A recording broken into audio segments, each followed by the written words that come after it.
Hi guys, it's Rhys and today I'm going to be talking a little bit about myself for Transgender Day of Visibility.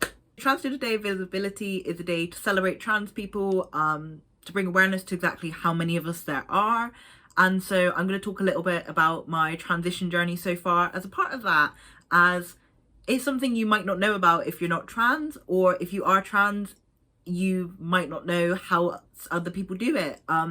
Because I've done my transition has mainly been privately, not through the NHS medically wise, so that's something that not a lot of people know about. So I came out a little while ago now, but it was really last year in January that I started properly socially transitioning, which means dressing as a boy, changing my name, telling people. So I came out to my parents in January.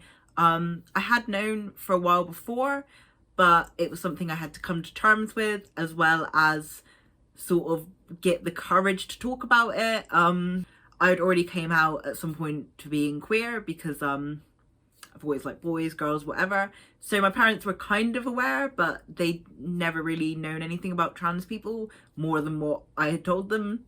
I wasn't exactly very subtle when I was not telling them I was trans, so when I came out they were kind of like, yeah, we know.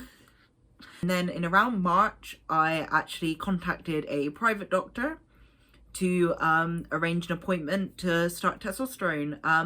I did this because if you are in the NHS system, like GICs, which are gender identity clinics, the waiting list is very long. If I had decided to wait and go through the NHS, I wouldn't be on testosterone until about 5 years time, if I'm lucky. So, and for me, I didn't feel that was an option, and because I was working full time, I decided to go through and pay for my appointments. I'd actually been referred like a year before to the GIC, but I could see that it was going to take a long time, especially with the one I was referred to. So I had my first appointment in March. I was lucky enough to get that one because of COVID, so it was like an online appointment, and then I had my second appointment in October. I actually had my second appointment, I think, either the same week or the week before I actually interviewed to be a student communications ambassador, which is cool, because they've kind of gone hand in hand, because I found out a couple of weeks later about whether or not I got this job, and then a couple of weeks later I went on testosterone. So my journey has kind of been together. So I've kind of gone through working and doing vlogs and seeing the changes I've had with testosterone.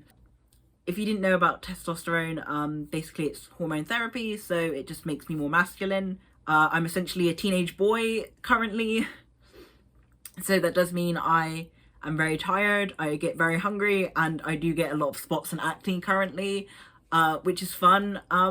There's good sides and bad sides to it, but eventually I will reach a point where my body has changed as much as it can, and then continuing taking testosterone will just be to upkeep certain things. It's something I'll probably have to do for the rest of my life. And then looking at the future, this month I have actually started preparing to sort out getting top surgery, which is basically chest masculinization.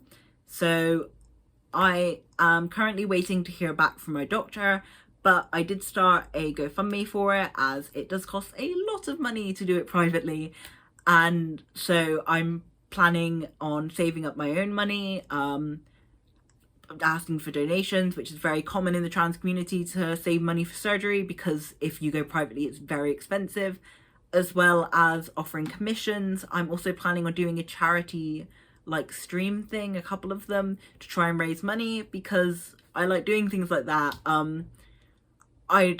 I want to be able to have it done hopefully before I finish uni or just after, because I kind of want to go into the workplace and like into a career as me as possible, and also it's going to be a lot harder to take sort of the time out that I need to have a surgery and recovery when I've just started a job. So that's my current plans. I've really enjoyed sharing this. I kind of love talking about my experiences and being trans, because I am somebody who's not really affected by other people's opinions in some ways, and so I like to be as visibly and openly me as possible, so that other people have somebody they can speak to and can go, somebody like me, which is what I would have loved to have had when I was in school, when I was in college.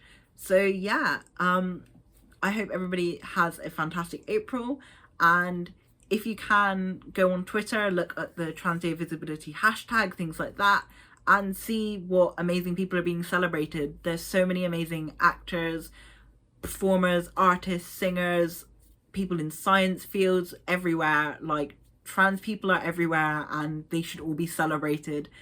So yeah, I will talk to you guys soon.